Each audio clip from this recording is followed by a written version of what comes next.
Example number 1, solving counting problems. We've gotten to the point now where we need to distinguish between using perms or coms.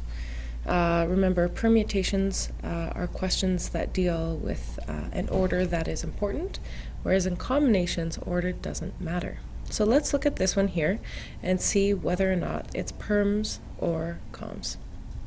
A piano teacher and her students are having a group photograph taken. There are 3 boys and 5 girls. The photographer wants the boys to sit together and the girls to sit together for one of the poses. How many ways can the students and teacher sit in a row of 9 chairs for this pose?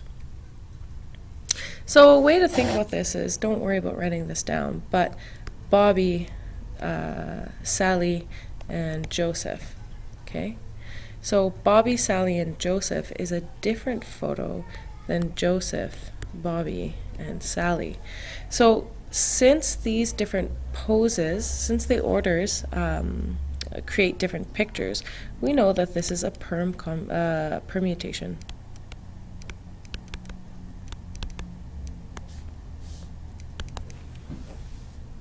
Another way that we can deal with this is we can call it a fundamental counting theorem. So this is how I would set it up.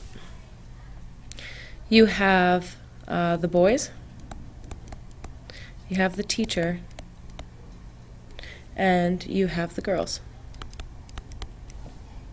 So the boys, there are 3 options for the boys. They all have to sit together, and we can use our fundamental counting theorem, 3 times 2 times 1.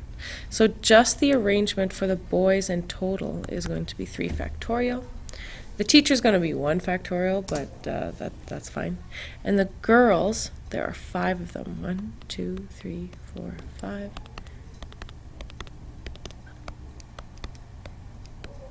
So just within the girls, there are 5 factorial options for the arrangements of the girls. But then you got to think about it as there are 3 distinct groups. There's 1 spot for either the boys, the teacher, or the girls.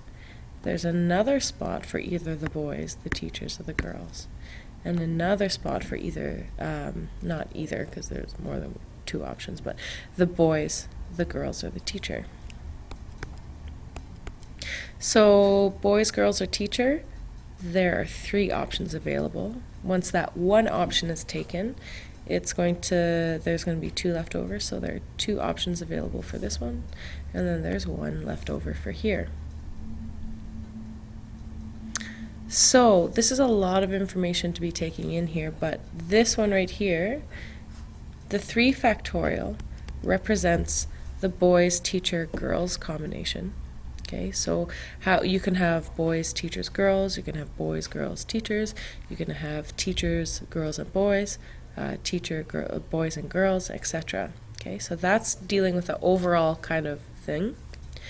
Then we have a 3 factorial for the boys. Now I'm just gonna start. I'm gonna start highlighting here. So this is for the overarching. Okay. This 3 factorial here is going to be for the number of ways that the boys can sit just as they are, times 5 factorial, which represents the girls, the way that the girls can sit. And really, then we can say times 1. And we can say factorial if we want, or we can just realize that there's only 1 way the teacher can sit.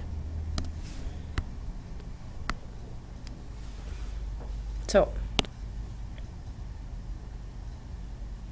the way that we can also write this down, like I can just take this and put it into my calculator, and I know that there are 4,320 different arrangements.